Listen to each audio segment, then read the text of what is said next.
Good day, class. Welcome to TLE Nail Care Services. This is a continuation lesson of Module 9, Keep Workplace Clean. Now let's move on to LO 1.2, Identify Hazards and Risk. For Activity 1, Identifying Hazards and Risk. Directions: identify whether the situation is a hazard or a risk. Write your answer in a separate sheet of paper. Is it a hazard or a risk? Let's see. A hazard is something that has the potential to harm you, while risk is the likelihood or probability of a hazard causing harm. Types of hazards. We have different types of hazards, but these are just some of them. Chemical hazard, ergonomic hazard, biological hazard, and electrical hazard. What is chemical hazard? Please refer to the symbol on the right side. A chemical hazard is a type of occupational hazard caused by exposure to chemicals in the workplace.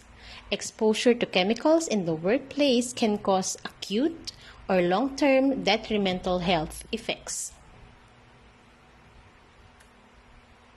Ergonomic hazard. Please refer to the symbol at the right.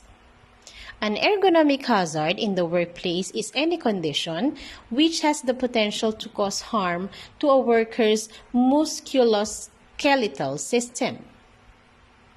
Biological hazards. Please refer to the symbol at the right.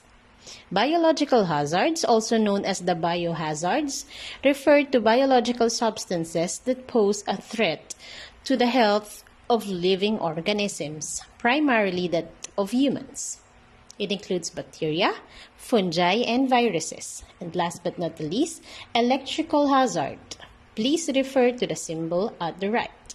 An electrical hazard is a dangerous condition where a worker can or does make electrical contact with energized equipment or a conductor. Okay, let's move on to Activity 2, Concept Mapping. Directions: fill in the circles with the types of hazards in the rectangle. Write 1 example of type of hazard you have placed in the connected circle. Activity 3, Identifying Hazards and Risk. Directions: identify whether the situation is a hazard or a risk. Put a check mark on the hazard column if it is a hazard, and put a check mark on the risk column if it is a risk. Copy this table in a separate sheet of paper. Activity 4, Hazards and Risk Charts. Directions: fill in the chart correctly by identifying the type of hazard being described in the situation and write the possible risk in the risk column. Activity 5, Situational Analysis. Direction: considering the situation given below, answer the question to the best that you can. Please refer to the rubrics in your module on page 14. Post-test. Answer the questions statements on page 15. Write your answer in a separate sheet of paper.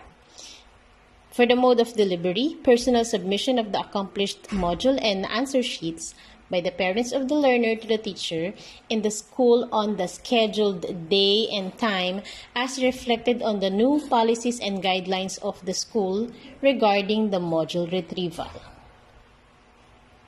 If you have any questions, please feel free to contact your subject teachers. And that would be all for today. This is Mrs. Karen DP de los Santos at your service.